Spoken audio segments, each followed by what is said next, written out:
Good afternoon, ladies and gentlemen. Welcome to the Mayor's office. Welcome to City Hall. We're happy the building is open and that you're able to join us. And I'm especially pleased to extend a welcome to Congressman Neal and to his team for coming here today and spend some time with us here in Westfield this afternoon. We've got some good news and good things to talk about. We've all been very much interested in the news coming out of Washington about the assistance that you in Congress are doing to help cities and towns across the country and across Massachusetts. We're glad that that we have a congressman who actually has municipal experience as a former mayor, someone who knows what it's like to be here like we are in the city council, in the school, in the city departments, to take care of the projects that we need to take care of at the city level. And so it's really important that our congressman and the other members of the legislature in Washington have been focused on how to get that aid back to cities like Westfield. And so I'm very, very pleased that you're here today. We're excited to hear what you have to say, and I'd like to offer you the podium, and as long as you're going to deliver good news. I am. Okay. Congressman Neal. So let me thank Mayor Humason and the staff and the members of the City Council and the department heads and others as we proceed through, I hope, having turned the corner on the pandemic, with the understanding that what happened in America in terms of how we responded looks a lot better every day when you compare and contrast it with the rest of the world.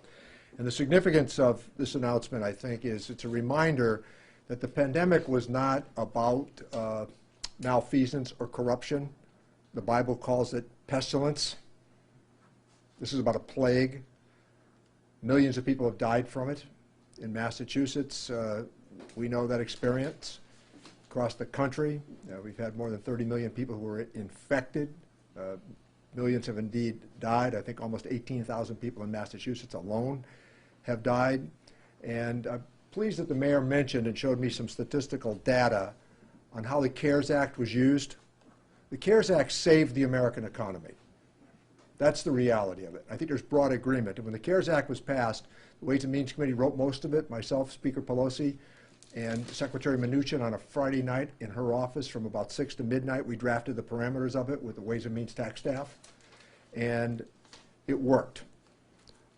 Only 5 people in the House of Representatives voted against the CARES Act, 4 Republicans and 1 Democrat. And it showed you the breadth of what it was that we accomplished. And then in December, we did it again. We were able to come through again.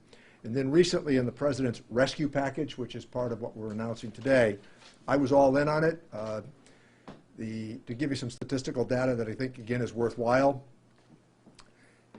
$1.9 trillion, and the Ways and Means Committee oversaw $1 trillion of it.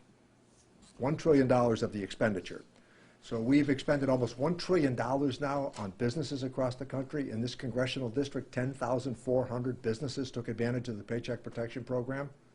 The $1,400 stimulus checks worked very well.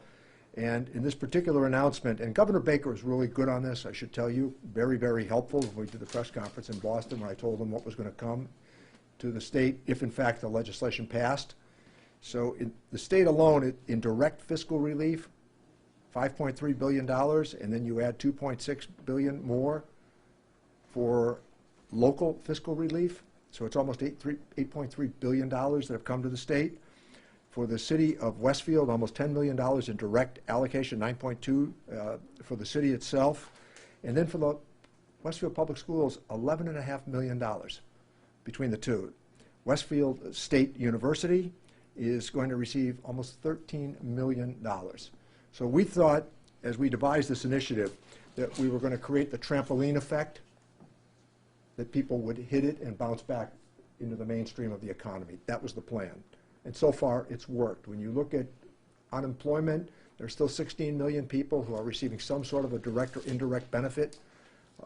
And at the same time, there are 4 million people that we should be concerned about because they just stopped looking, that we're working formally. And so when you look at labor participation rates, the advertised unemployment rate's at 6.2%. It's much higher than that. It's much higher than that, because if you add the number of people who stopped looking. In Westfield, another, I think, really good piece of legislation that we were able to accomplish, beginning in July, we will begin the refundability of the child credit. I'm willing to venture that About 90+% of the families in Westfield are going to benefit from this. So that means for each family, they're going to receive largely electronically. For children 6 to 17, about $300 a month. And for children under 3, I think $360 a month. Direct payments across the board. For women in particular who've had a really hard time, the dependent child credit for child care, it's going to help them out enormously, because a lot of women who left the workforce, they had to choose between caring for a child or working with schools closed. That's going to help enormously. And one of the initiatives that the Ways and Means Committee wrote these pieces, by the way. And when I told the president they were going in his office, I said, Mr. President, I'm putting these in. And he said, and I agree with you. So the earned income tax credit is going to be expanded. It rewards work for single filers for the first time. So that's going to be enormously helpful. And then the multi-employer pension plan was one of the most significant achievements we've had here. Directly, more than 3 million people had their pension saved through no fault of their own. They were about to lose those pensions. So this was a pretty good piece of work. The mayor showed me some of the CDBG eligibility initiatives that you've undertaken here in Westfield. And one thing that united every mayor in America, and I know from experience, it was the CDBG program, because that gives the mayor a partnership with the federal government, but he gets to decide what the priorities are in Westfield, Massachusetts. So I'm pleased to be here, take some questions from the press or from the city council members or others. I assume the mayor's pretty happy, so he won't be asking many questions. Go ahead. So Congressman Neal, Mike Mascarelli. I know you without a mask on or with a mask on. That's good. So Congressman Neal, really the question is, so who's going to be benefiting the most in the city of Westfield from the American Rescue Plan? Just an open question. The families of Westfield. Yeah. They're going to benefit from this. This is all encompassing, all integrated. I mean, between the description I've offered of the child credit, as you can tell my enthusiasm for it, because of the refundability. Recall what you used to have to do, you'd have to use the dependent credit, and you'd have to file during the tax season. This way, the money is just electronically going to be there. So I think that families are going to directly benefit from this. But the city is going to directly benefit as well. You know, when you talk about what constitutes an essential worker, there are a lot of us that could work remotely. Police and fire couldn't work remotely. They had to show up every day. You know, those who work at Noble, they have to show up every day. They don't get that, well, I can sit and give you a description remotely. So I think that this is pretty consistent with my own beliefs, that government is there to help those who need it. We can always argue about the scope and size, but what we can't argue about is the result of the cruelty of this pandemic and what it did. Yeah. Thank you. Yeah, please. Where are we with infrastructure? We're on it. I'm going to have that. I hope to have legislation from the committee. We're beginning to model economically. Everybody's for infrastructure. The Ways and Means Committee is going to handle the revenue side of it. That's when you find out, as I've talked to, there's 222 Democrats in the House. You should know that they've all given me advice on a tax plan. Generally, that's good for their constituents. So we're starting to mold that right now. I hope to have a bill through the Ways and Means Committee by July 4th, and I hope to pass something on the House floor before August 1st. But then what happens in the Senate? I'm trying to align my interests right now, the committee's interests, with Ron Wyden, the chairman of the Finance Committee, which is our corresponding committee in the Senate. But also, even when I return today, I'm going to be talking to one of the deputy secretaries of the Treasury. I don't think we want to surprise each other. I agree with the president's $2.3 trillion initiative on this, and I also agree with the idea that he's promoting a caring aspect of infrastructure. It's not just the road that we pave that gets us to work. It's the child care that keeps us at work. I think that's an essential component of what we want to do here as well. I noticed today that the Republicans offered a counter proposal, so I think keeping the conversation alive is a good thing for as long as we can. I think we would all prefer that this be bipartisan. I think we would all prefer that we embrace what used to be the easiest thing to do in Congress, infrastructure. And it's very important to communities like Westfield, I can tell you that. The whole notion of infrastructure in city life with the responsibility of the federal government is essential. Yeah. Big gap, though, between those two proposals. Well, there's a big gap, but there's also a ways to go here. And I think the Speaker and I have been pretty clear. We want a bipartisan agreement, or we should exhaust every chance to try to get one.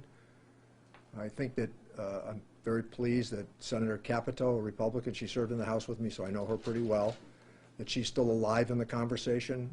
Former Governor Romney, being a former governor, he's going to get infrastructure, so he has said that he's certainly interested in this. And inch by inch and maybe member by member, we're going to try to pick them off as best we can. There will be some intransigence by some of the members on their side, but infrastructure benefits all of us. I mean, the best way to improve productivity, which improves the quality of life, is to create greater efficiencies in transportation opportunities, how people get from one point to another. We all can remember that pothole that we try to avoid every morning, and I just did a talk radio with a fellow from Pittsfield, and he was complaining to me about potholes. And I said, well, that's what this infrastructure bill is about, Thank you. getting some of this done. I know some of the challenges you have with the bridges here. That's right. You know, that We're a 352-year-old city. yeah, We're yeah. going to have those challenges. Things are old in New England, other than the elected. I mean, go ahead. He took the question. He took your question. That's good. I'm all set. Yeah. Councilors, anybody want to? Ladies, gentlemen? I'll ask a quick question. Sure. Brett? Just on the infrastructure piece, and I know we're here with COVID, but how will it trickle down to the cities and counties? Because, you know, we've had some conversations with Yeah. our city engineer, and there's stuff needed to be on a tip list and so forth, and moving forward. Is Yeah. that, Overwhelmingly, the money will go to governors through the Department of Transportation. That's the way it works. But I certainly intend, I've had a pretty good relationship with him, and I intend to weigh in for priorities, and I'm sure the mayors will as well. Certainly. But just the process to get to that tip list? so if Massachusetts right now, based on what we're talking about, Massachusetts could get between $4 and $6 billion transportation. We'll take it. That's pretty good piece of change. And again, you put people to work very quickly in meaningful ways, creating greater efficiencies. And by the time you get the architectural renderings and get through the bidding process and all of those things, there'll be a ways to go in getting the projects into the pipeline. So there's going to be some congressional interest in the delegation. I mean, after all, if you do cast the vote or you put the committee legislation together, you're going to have some priorities. And for me, geographically, we've tried to make sure that the first congressional district is balanced. We've tried to make sure everybody's going to get some allocation. Yeah. Please. Sorry, Congressman, as a follow-up, if most of the monies are going to the governors and they're going to be used through, say, Federal Highway to Mass Department of Transportation, there's a 20% match generally on the Right. state level. Will the other funds that the state is receiving then supplement that with that match? Otherwise, Massachusetts is going to have to come up with then that 20%. That's additional revenues they have to somehow find. Yeah, I mean, there's a match, and for good reason, but I think that that'll be up to Governor Baker to decide how much, how he wants to handle that. I had dinner with him 2 weeks ago on Thursday night to talk about some of these things, and then we met Friday with the congressional delegation, and all these subjects came up. It was a pretty freewheeling conversation. When we did the promotional aspect of it in the governor's office early on, when I alerted him as to what our plan was, he was pretty enthusiastic, and he highlighted that at the get-together with the congressional delegation. I thought it was a really good moment for all of us. Yeah, but we're not going to get away from some form of the match. Yeah, which is a good thing.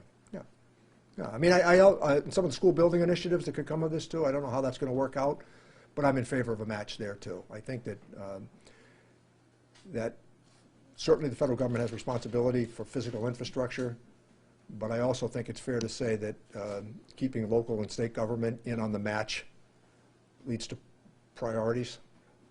Skin in the game. Skin in the game, that's the term I use. Please. Westfield has a lot of bridges, as you alluded to earlier. We also have a lot of water that goes under those Yep. bridges. Is dams and spillways and that eligible for? Yes. infrastructure Levies and culverts. Yeah. pump Yeah. stations? Yeah. I mean, there are 40,000 bridges in America that are substandard right now. So I think addressing all of those is going to be really important. But all of that would be eligible. And it's not going to be based on, I don't want to speak for the governor, but I don't think it's going to be based on a competitive process.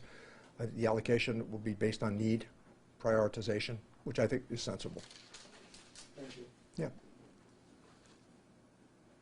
We're actually going to be leaving to go join the governor and Yeah. the folks from the airport for the groundbreaking of Taxiway Sierra, which is a $4.7 million project, no match, thankfully,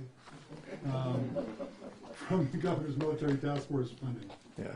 and mass development, so that's good for us. Yeah. Tell them I said good things, so I'm going to have my hooks in them over there, believe me. Thank you very much. Thanks, Mr. Mayor. Congressman.